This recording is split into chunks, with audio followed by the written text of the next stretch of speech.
Target 7 showed you some of the worst bridges in the state as America's infrastructure continues to age. And now we're learning some of our bridges may be in worse condition than what was reported by state inspectors.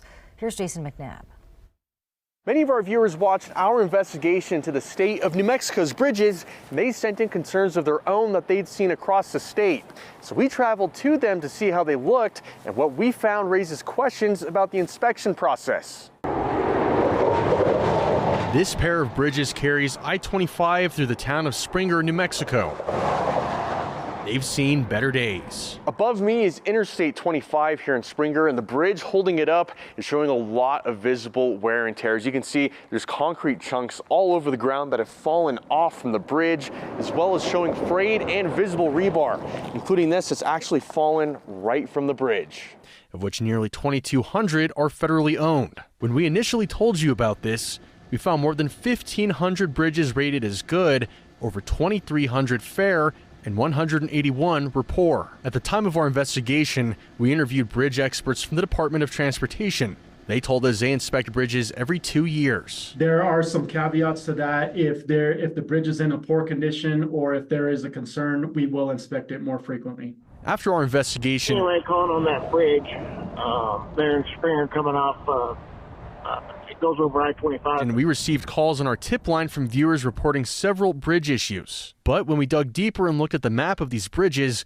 we noticed some of them had no data. So we called the Department of Transportation multiple times in the past week to find out what it means. As we waited, we noticed some of the data on their map began to update. When we looked at some of the bridges viewers told us about, we noticed cracked and weathered concrete, visible support cables, and a whole lot of rust. This made us wonder if other bridges that showed no data on the map were deteriorating. Target 7 traveled to this bridge in Valencia, in between Santa Fe and Las Vegas, also initially showing as no data on the map. We found visible cracking, missing chunks of concrete, and moisture in the exposed dirt. That bridge is now rated as fair. For comparison, this bridge rated poor in Santa Fe, running above the Santa Fe Rail Trail just west of St. Francis Drive, shows only some visible signs of cracking. State inspectors initially told us if any bridges pose danger to the public, they will close them until they're repaired. If there is a safety concern, that is one of that's our highest priority. Last month in Gallup, a KOAT viewer captured this video of daylight shining through this I-40 underpass,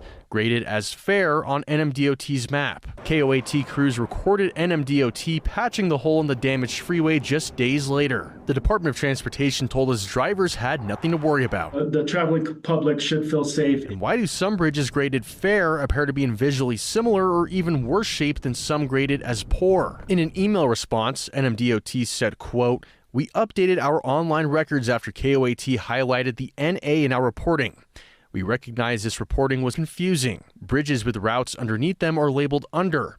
However, the actual bridge data will be the route is on, hence the data for the under." As a result of the question posed by KOAT, NMDOT removed the under record to minimize any confusion to the public. In response to the Springer bridges that look visibly worn, NMDOT says both were inspected on March 12th of this year and says they're structurally sound with, quote, sufficient load capacity. However, they did admit that the exterior girders of the bridges, which carry less loads than the interior, do have a, quote, lower rating. For Target 7, I'm Jason McNabb.